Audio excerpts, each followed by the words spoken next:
Hello dear students. Okay, welcome to the second session of Animal Kingdom. So today we are going to discuss regarding some other basic features of the animals which belongs to the kingdom Animalia. So yesterday we are discussed regarding heterotrophic mode of nutrition, and next we are going to discuss regarding holozoic mode of nutrition. So what do you mean by holozoic mode of nutrition? Means which type of nutrition is called as holozoic mode? So the nutrition which involves the engulfment of a plant or animal either as a part of the plant or animal or the whole or the complete plant or animal is called as a holozoic mode of nutrition. So nutrition involving engulfment of means taking in or consuming. Okay, whole means complete or a part of plant or animal either in a solid state or the liquid state is only called as holozoic nutrition. Is only called as holozoic or animal-like mode of nutrition. So this is what the meaning of holozoic mode of nutrition. So what are the things involved in this, or what are the steps involved in this means? So holozoic mode of nutrition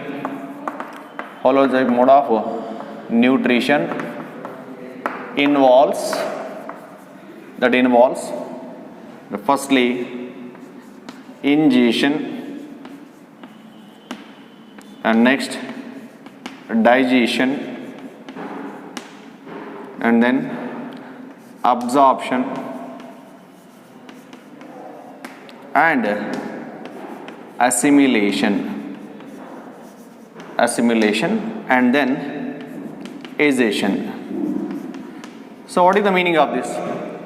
So ingestion means here, intake of food through mouth, that is called as ingestion. The digestion means enzymatic breakdown of food.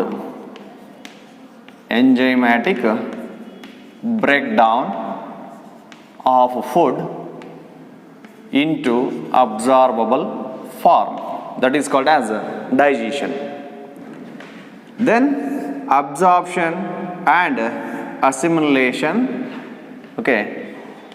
help in utilization of food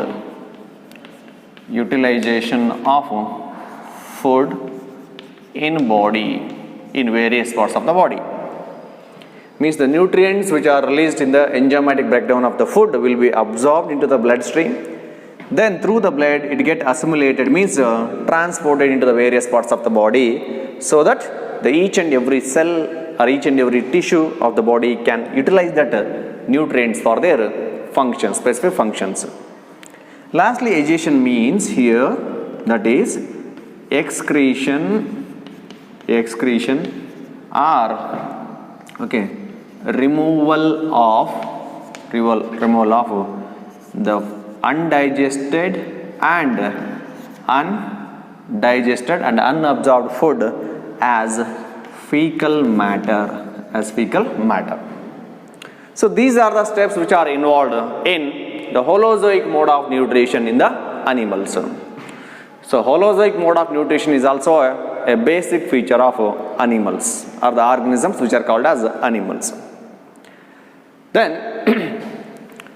so in this holozoic mode of nutrition in animals, part of the food which is not used immediately will be stored in the form of food reserves.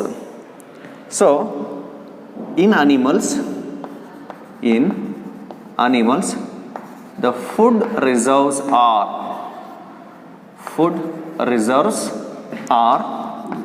two forms. What are those two forms of food reserves? Means the unutilized food is stored either in the form of glycogen or in the form of fat. So how the unutilized food will be stored in the animals? which act as food reserves means nothing but in the form of glycogen and then the fat. So this is regarding the Holozoic mode of nutrition. So the next feature we are going to discuss is eukaryotism. So what do you mean by eukaryotism? Eukaryotism means so all animals are made up of, or they constitute eukaryotic cells. What do you mean by eukaryotic cells?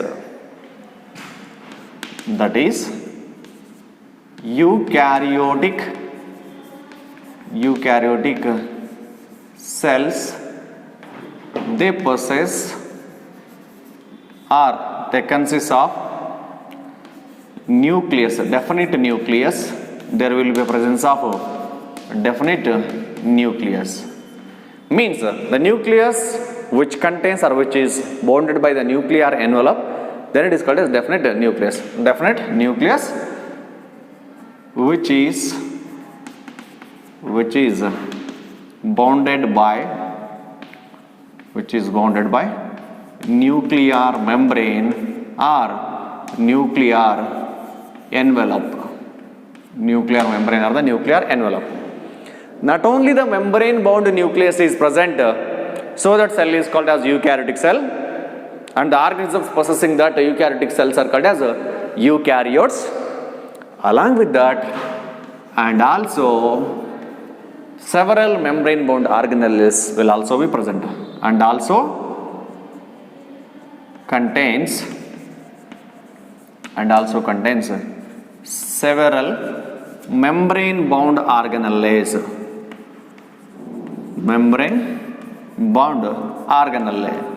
So what are those membrane bound organelles? Such as, so can you give example for those membrane bound organelles in the cell? Means mitochondria, okay, Golgi complex, mitochondria, Golgi complex, and etc. Okay, many more are there. So these are also membrane bound organelles, and nucleus is also a membrane bound organelle present in eukaryotic cells. As the cell which contains the membrane bound nucleus and other membrane bound organelles, so only it is called as eukaryotic cells, and the organisms possessing such eukaryotic cells are called as eukaryotes, and such a phenomena is called as eukaryotism. Okay, and what is the function of these membrane bound organelles? Means so these membrane bound organelles, okay, they carry specific functions in body of animals, in the body of animals. So this nature of the animals is called as eukaryotism. So what do you mean by eukaryotism? Means here all animals are made up of eukaryotic cells. So what do you mean by eukaryotic cells? Means the cells which possess the definite nucleus which is bounded by the nuclear envelope, and also the cell contains several membrane bound organelles such as the mitochondria and Golgi complex and many more, so which are needed to carry out specific functions in the body for the survival of that organism. Okay, so this is what eukaryotism. Make a note of these points. Later we will discuss regarding other features also.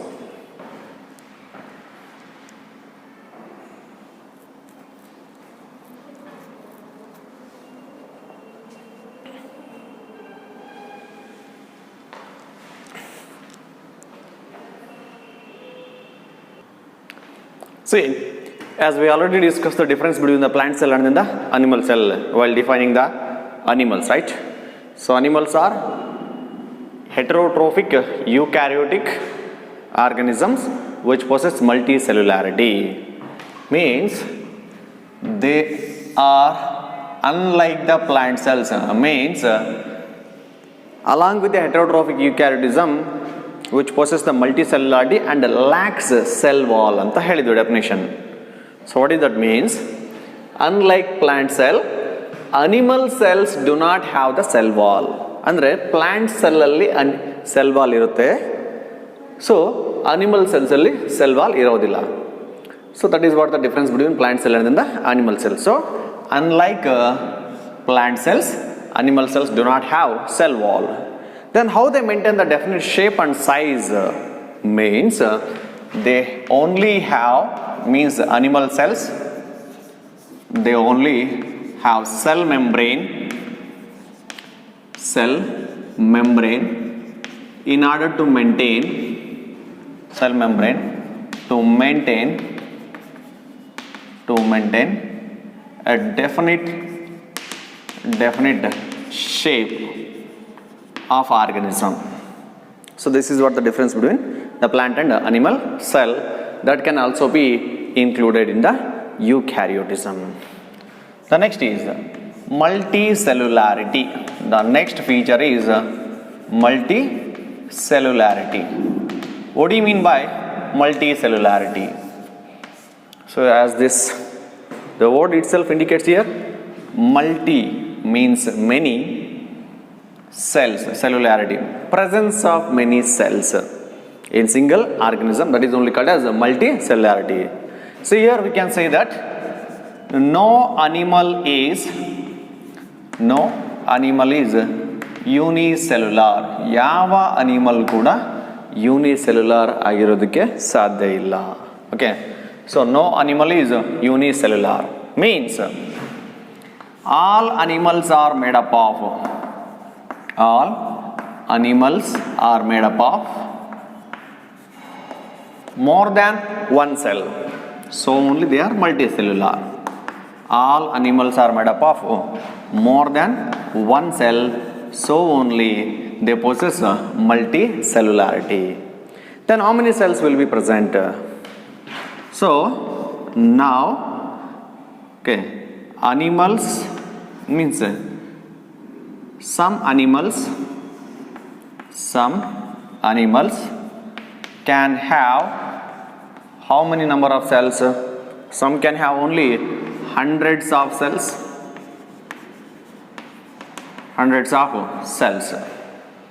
and some animals can have billions of cells, and some other animals can have trillions of cells. So whatever the number of cells, if it is more than one means that organism is said to be multicellular, and the presence of hundreds of cells or the billions of cells or the trillions of cells, all they possess multicellularity.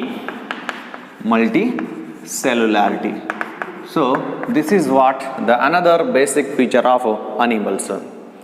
So all animals are said to possess multicellularity. Is it clear, guys? Okay. The next is the next feature, basic feature of animals is growth. So what do you mean by growth? As we already know that one, growth is nothing but the increase in mass and increase in size of an organism, or increase in size and increase in the number of individuals of the cells.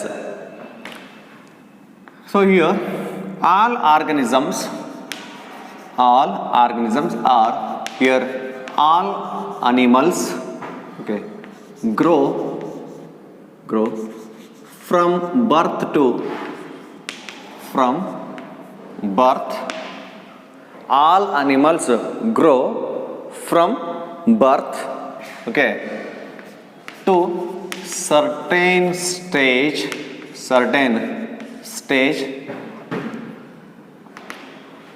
Why means to attain or to maintain a definite shape and size. Definite shape and size. So in order to obtain or in order to attain the definite shape and size, all animals grow from the birth up to certain age or up to certain stage. So only they can attain the proper size and shape in order to show or in order to appear as an adult organism. Right? For example, if we take the human beings only, how we were when we were born, right? So we are do we possess the same size and shape, or is size and shape got changed to a particular pattern now, right? So the shape and size of the animal will attain the particular pattern only because of the process called as growth. Is it clear, guys? So all animals are said to possess growth from the birth to certain stage. Why means in order to attain the definite shape and then the size. Right? So by this growth only, the number of cells go on increasing in the tissues in body, so that their size and as well as the mass increases, so that helps in that organism to attain a definite shape and then the definite size. Is it clear, guys? Okay, that is regarding the growth. So then what happens here, when we mentioned regarding the growth, some organisms, see, when they attain definite shape and size means they resemble their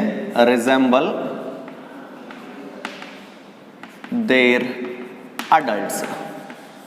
They resemble their adults, right?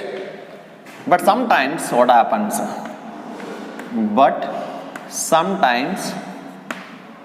So this is what the special point here. But sometimes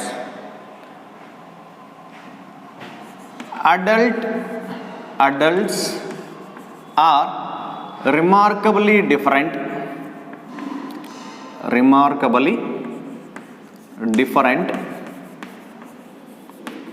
from young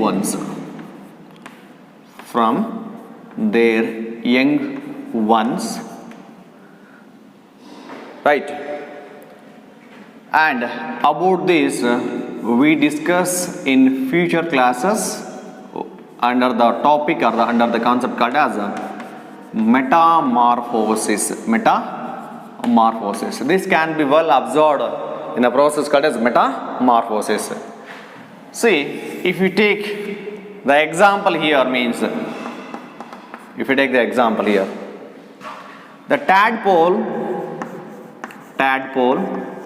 and frog.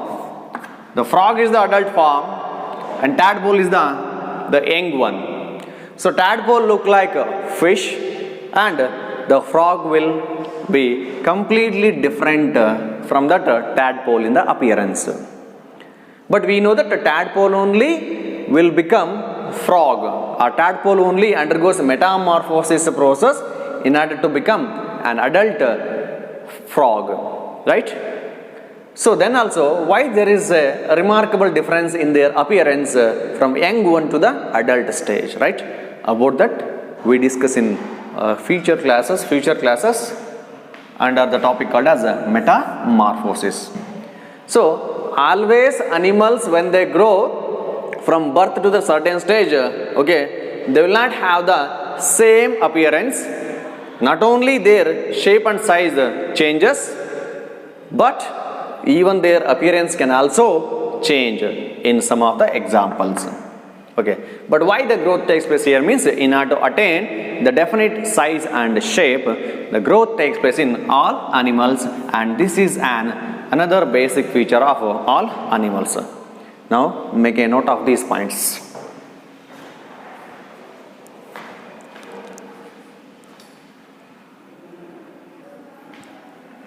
So the next basic feature of animals is locomotion. So what do you mean by locomotion? Means getting displaced from one place to the another place is called as locomotion, right?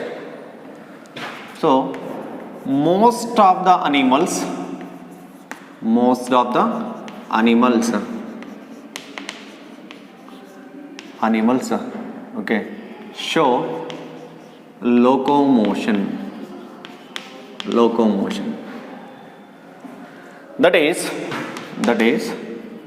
animals move from one place to another. Animals move from place to place, one place to another place. Okay. Why means that is in search of. So why they move from one place to another place means in search of food, that is the one reason. Then shelter and protection, in search of protection. If any threat is there in that particular place for that organism means it will leave that place and go to the another place, and it will also move from place to the place in search of a safe shelter, and also in search of mate. So what do you mean by mate here? Means reproductive partner in order to produce its own progeny. Okay, and many more reasons can be listed. So these are the basic requirement for an organism. So only animals move from one place to the another place in search of food, in search of shelter, and in search of protection, and in search of mate, and many more reasons, right? So this is what the basic reason behind the locomotion which can be observed in the animals. So remember here I didn't mention all of the animals show the locomotion, but here we said most of the animals show locomotion. Why we didn't mention it as all animals here means, okay, so here we said most of animals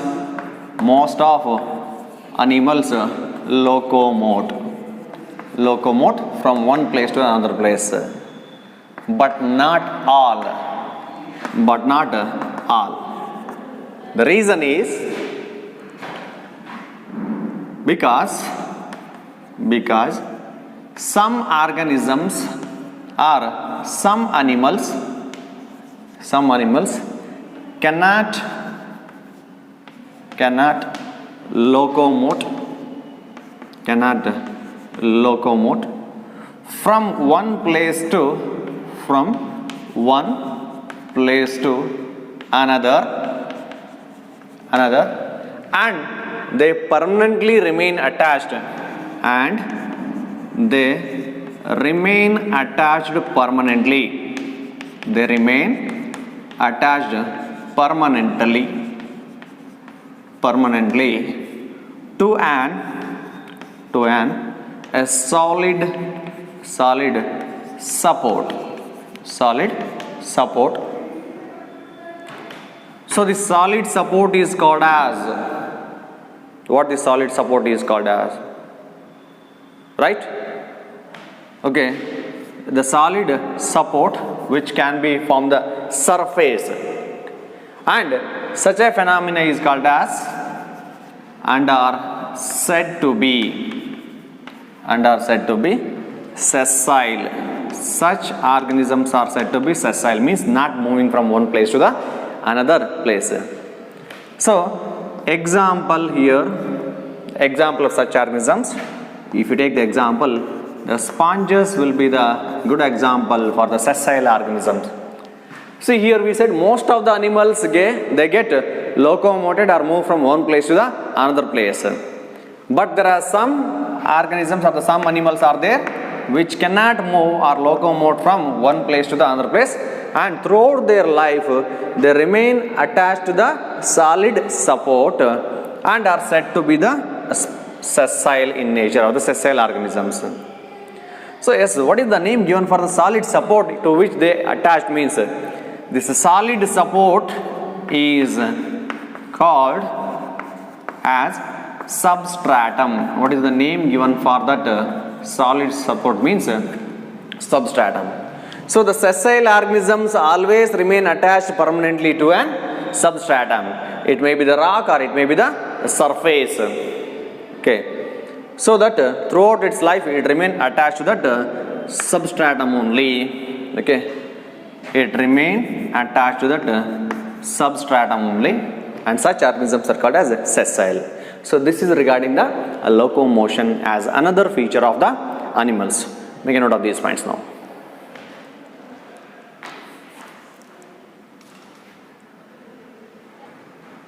So the next basic feature of the animals is the presence of nervous and the sensory control. So what is the meaning of this one? Means the higher animals, here also we are not mentioning all animals, only the higher animals, they show elaborate network of sensory and neuromotor mechanism, or they show the presence of an elaborate nervous and as well as the sensory mechanism, which also includes the muscular system. So it is called as sensory and neuromuscular mechanism. Why means in order to make that organism aware of their surrounding and mount a suitable response for the any type of stimuli. So only their nervous as well as sensory and endocrine systems all together, they fully control the functions of the body and also they coordinate the functions within the body. So whatever the functions which takes place in our body, for example, okay, what food you take into your alimentary canal, okay, it gradually passes through the various parts of the alimentary canal and get digested, and finally the nutrients will be absorbed into the blood, right? So through mouth the food is taken into the alimentary canal. Then if the alimentary canal in that esophagus, if it will not coordinate to pass down that food into the stomach, means the food will not be passed into the stomach and it remain in the esophagus only. And even if it is transported up to the stomach, and if glands are not coordinating to release the enzymes in order to digest that food, then the digestion of food will not take place, right? So here the coordination between the various organs which are present in our body in order to carry out a specific or the particular function, okay, that is only called as control as well as the coordination, right? The various glands such as the liver is there, pancreas is there, they produce the many enzymes which are helpful for the digestion of the food. If there is no coordination between these organs like liver and then the pancreas with the alimentary canal, so the process called as digestion will not take place properly. So like that, in order to carry out any function in a complete manner, the control and coordination is required in the body, and that will be fulfilled by the presence of nervous, sensory and endocrine systems. Functions of these three systems separately means the nervous system mainly controls remaining all systems which are present in the body.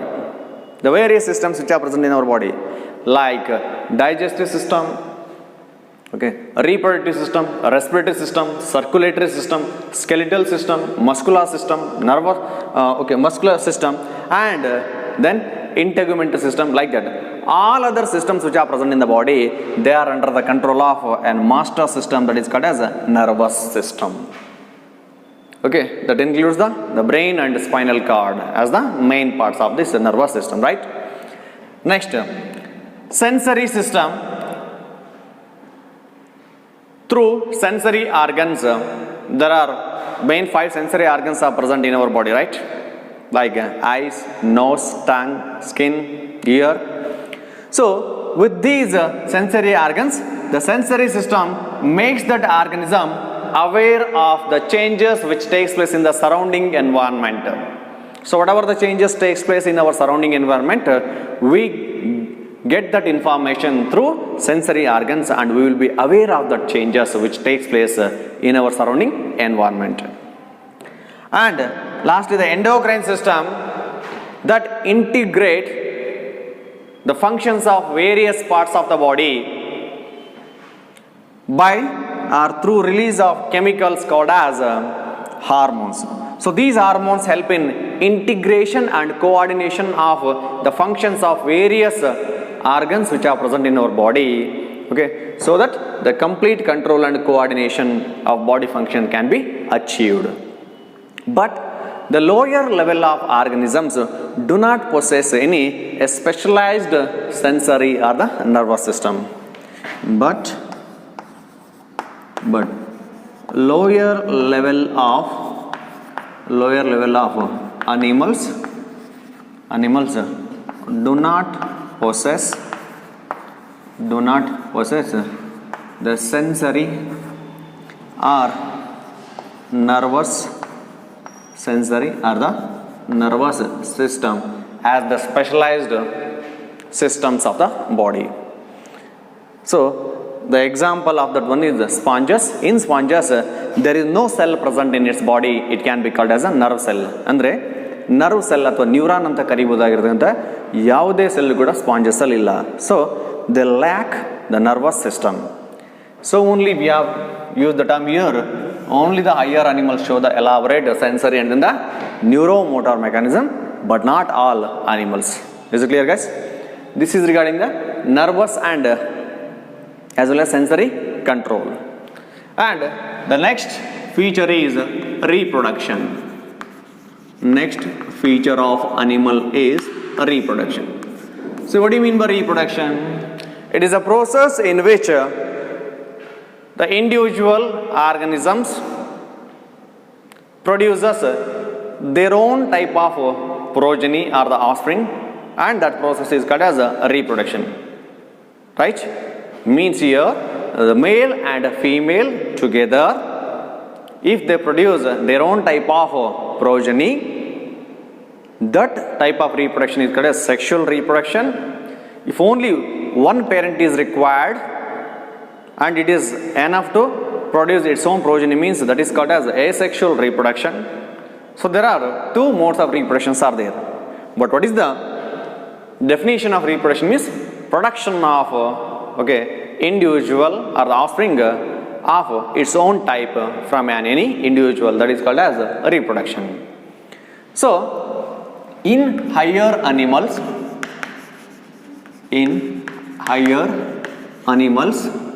the major mode of reproduction is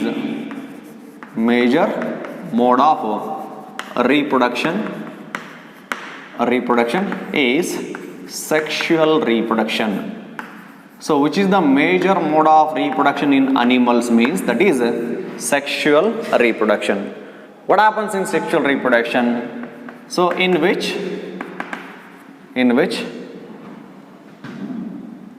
the animals reproduce or produce their offsprings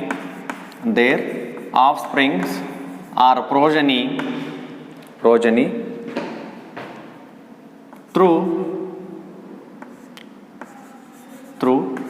fusion of gametes, that is male and female gametes, by a process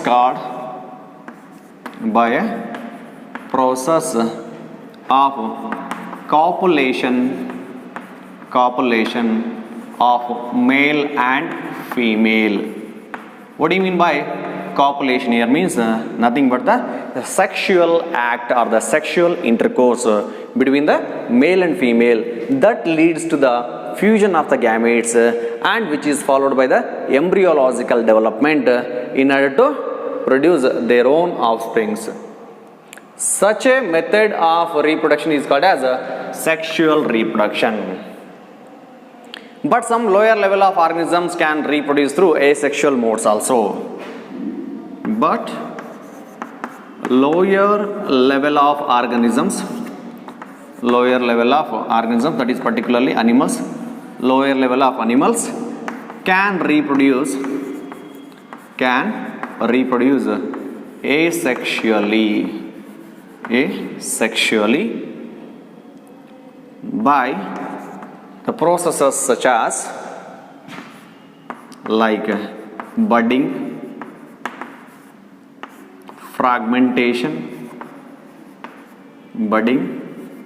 fragmentation and regeneration, like this. So if an organism reproduces its own type of progeny or the offspring by the budding mechanism or fragmentation or the regeneration, means these methods represent asexual mode of reproduction. But what is the major mode of reproduction in the animals? Means the major mode of reproduction in animals is sexual reproduction. Is it clear, guys? So these are the basic features of animal kingdom, or the organisms which belong to the kingdom Animalia. Till now we have discussed regarding various basic features of the animals. So these are very important in order to understand what are the features should be present in an organism to be called an animal, or in order to be included under the kingdom Animalia. So this is for today's class, and the remaining things we will explain in the next session. Thank you, guys.